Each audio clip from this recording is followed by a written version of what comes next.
Добрый вечер, Good evening, уважаемые everyone. зрители канала Форум Свободной России. This is Free В Russia эфире программа Forum «Глобальный channel. расклад». Как This всегда, is по Global пятницам State of гость этой Affairs. программы Гарри Каспаров, который не Our нуждается в guest today представлении. Меня is Garry зовут Анна Kasparov, Шестак. as Я always on сегодня с Fridays. вами My name буду is Anna эти Shostak, около and часа I will be беседовать с hosting Гарри Кимовичем. this interview with Гарри Garry. Кимович, приветствую вас. Hello, Garry. Приветствую. Hello. Я думаю, что начнем мы с I think we основного, should с start главных with the новостей, main которые news сейчас обсуждаются that has и been в discussed российских СМИ, и в both in украинских, и в Russian media мировых. and Это Ukrainian вот, and собственно говоря, international то media. наступление, которого мы все I с think that this тревогой is that ждали, very которое, offensive that по we've been сути, уже expecting началось for на so long, Луганщине, and it Донеччине. started. Вот этой They're ночью были attacking Lugansk and бомбардировки Donetsk ракетные region. This Запорожья, night Харькова they и других украинских bombed городов. По Zaporizhia Запорожью, and по-моему, вообще Kharkov and были other рекордные Ukrainian какие-то cities, and I think they kind of прилеты, broke the record 17 in за Zaporizhia. They час. had Вот. 17 Это то missiles launched at наступление или будет Zaporizhia еще for хуже, one потому hour. что очень Is it сильно that нас very хотят offensive, or вот will be even стращать worse than that? Because всяческими sometimes разными experts, they'd like to наступлениями, которые вот грядут. intimidate us with possible offensives. Ну, надо делать поправку, Well, first of all, что we мы need to make an adjustment оперируем открытыми that источниками. we are using Мгм. open sources of information. Наша информация, она, естественно, Our не information может быть naturally полной, cannot be ввиду того, full что есть секреты, because there are которые secrets во время войны that remain остаются secrets during the неизвестными. war. Но можно предположить с большой долей уверенности, что это как раз But то we самое can наступление, assume with a high degree которое of давно confidence that готовилось. this is that very offensive Очевидно, that has been что prepared for Путин, so как и long. все диктаторы, And obviously, Putin, стремится as any добиться dictator, успеха крупной is дате. trying to achieve success Осталось буквально 2 for недели the date до that is первой important to годовщины him. There are just a полномасштабного couple of weeks вторжения в Украину. remain Ну и кроме того, сама before the логика событий anniversary of диктует his Путину full-scale invasion of Ukraine. наступление, активность And сейчас, he is потому что preparing actively все this признаки offensive того, что Украина начнет because there are получать all the самое современное signs оружие, that Ukraine will be и receiving через the most 2-3 advanced месяца weapons, and in 2-3 технологический months, перевес украинской армии the может стать уже technological решающим. advantage of the Ukrainian army Поэтому, will be decisive one. даже не зная всех So оперативных that's why, деталей, even without можно knowing all the уверенно operative сказать, что details, we can confidently Путин сейчас say бросит все that имеющиеся Putin в will резервы, throw чтобы all his добиться reserves каких-то успехов и to the front попытаться to achieve уменьшить success, как бы уверенность trying to коалиции свободного мира, reduce поддерживающей Украину в исторической confidence победе. of the free world coalition that supports Ukraine in Очень its долго victory. муссировалась вся эта тема, связанная с They've наступлением. been discussing Я this не знаю, topic наверное, нет of the эксперта offensive военного for или quite a while. I политолога, don't think that there is политтехнолога, any который бы ее не political комментировал. scientist or an expert that would Сейчас not comment активно on it. обсуждается, пойдет ли And он на now they're Киев actively опять. discussing whether Вот, Putin is хватит ли going ему to сил? Я attack недавно Kiev. читала Does he have интервью enough power to с do that? And recently I экс-спичрайтером read путинским Аббасом an Галямовым. interview with Он говорит, Abbas что Путину сил не Galyamov, хватит. former Putin Кто-то говорит, что он speechwriter. He says соберется и Putin doesn't пойдет. have enough power. Some people say that Многие he will pull himself together направления and he России, will допустим, attack отрезать, Kiev. пойти на Днепр, Some Полтава, people Днепр, say that he's отрезать going to cut часть some от of Украины the русскоязычной. areas in Куда Dnieper он еще может so that двинуться и стоит ли нам cut с ним Ukrainian говорить? logistical channels. Вот. So what do you И think he's особенно going to do? я этим хочу, скажем так, по поводу, стоит ли нам верить, потому что я сама And украинка и should we украинская believe that? журналистка. And I'm Для asking меня this это очень because I'm a важно, Ukrainian чтобы я and I'm a Ukrainian постоянно следила journalist. за новостями, It's very повесткой important to me. украинских I пабликов. always monitor what's happening Или, in может, нам говорить о Ukrainian чем-то news другом? and the public channels. So maybe we Давайте, have to focus on something разделим else. разделим Да. Let's отношения separate two на different этапе. things. Путин пошел бы вот Putin куда получилось, и понятно, would что go мог anywhere, бы wherever захватить he всю Украину, can, захватил бы всю and Украину. if he could, Поэтому he would надо conquer понимать, all что Ukraine. желаний у него много. That's why we need to understand he has Вопрос, lots какие of у него desires. возможности The сегодняшнего question дня. is Потому what что, capabilities he конечно, он has хотел бы today. захватить Of Киев. course, he Конечно, он would хотел бы love to перерезать conquer Kiev and to коммуникации, cut поставок с logistical Запада, channels and shipment channels from the из West, Польши. Конечно, он for хотел бы там example, from отрезать Poland. Of course, и he юг Украины. would Конечно, он like хотел to прорваться к cut the Одессе. south Конечно. of Ukraine and То, to что он хотел, мы видели make a год назад. breakthrough to Он выступал Odessa. на 9 направлениях. Everything he Совершенно wanted, he очевидно, что showed a сегодня year баланс сил ago. такой, They were что attacking никакого in наступления в 9 9 направлениях быть не directions, and может. obviously he Именно cannot do будет an offensive выбирать in 9 то directions. направление, которое That's ему why будет he'll сосредотачиваться. choose that Судя direction по всему, that is most внешний important to признак– him. это And Восток. according to what we see now, this is Понятно, going to be что the угроза East. вторжения из Беларуси And сохраняется, clearly но that there is still a как threat просто of мы attack читаем from и Belarus. And what we read and common sense tells us that Putin does not have power for such an offensive. Besides, the landscape of the territory is quite favorable for defense. That's why, again, with a high degree of confidence, we can say that Belarusian troops that are accumulated on the border pose a permanent threat, keeping Ukrainian troops from being transferred to the key areas of the front line. Nevertheless, he can still decide to attack. A dictator that is cornered like a rat, using Putin's terminology, he can jump at any point. I think that there will be attempts to achieve some strategical advantage in those parts of the front where Putin has been trying to make advances for quite a while in order to get some bargaining edge, because even for him it is obvious that the best outcome of the war wouldn't be the victory that he was dreaming about a year ago, conquering Kiev and putting his puppets like Medvedchuk and Yanukovych in Kiev and publicly punishing Ukrainian government and Zelensky, all those dreams of a dictator. I think he would like to capture some of the territories and then making some concessions during negotiations. He wants to keep Crimea and other territories. He wants to get to the administrative borders of Lugansk and Donetsk and then start negotiations. I think this is the picture that they draw for themselves, the most optimistic ones, as a result of this offensive. But again, everything can be changed on the battlefield. So far, we don't see any indications that Putin can change something radically on the battlefield, because despite all mobilization that he launched in Russia, and probably now he has more troops than a year ago, and clearly the Russian army regrouped and his generals learned some lessons. Let's not overestimate it, but we cannot underestimate them either. So they learned some lessons, and also what's obvious, they won't be able to compensate all the losses in their troops that they had at the beginning of the war, and to compensate the losses that they permanently have on the battlefield. None of those conscripts and mobilized soldiers can do what the previous troops could do, so because they are not professional enough.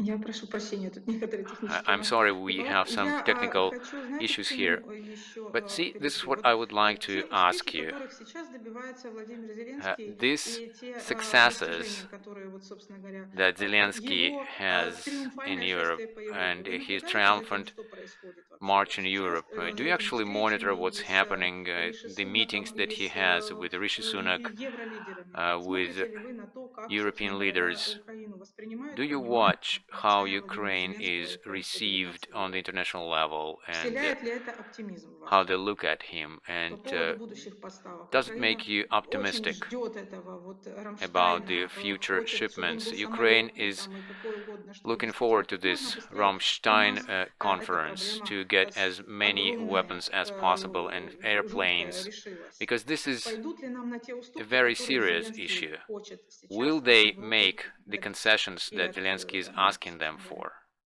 What do you think? Не только наблюдаю, но, в общем, принимал I'm not активное just участие, watching it, I'm потому что actually actively эти participating in поездки all Зеленского были this, so that триумфальными. В том плане, these что trips я of и Zelensky were коллеги triumphant. работаем с самого начала вот в сфере коммуникации для Myself того, and my чтобы colleagues, we're doing зафиксировать our best in the необходимость оказания communication Украине arena всевозможной помощи. to support Победа Ukraine Украины, in свобода all ways России — это possible. сегодня Victory of единственный Ukraine and freedom for Russia, this is моральный, the разумный only лозунг moral, reasonable русской оппозиции, русской slogan эмиграции. of the Russian opposition И and Russian я всегда immigration. говорил с And I always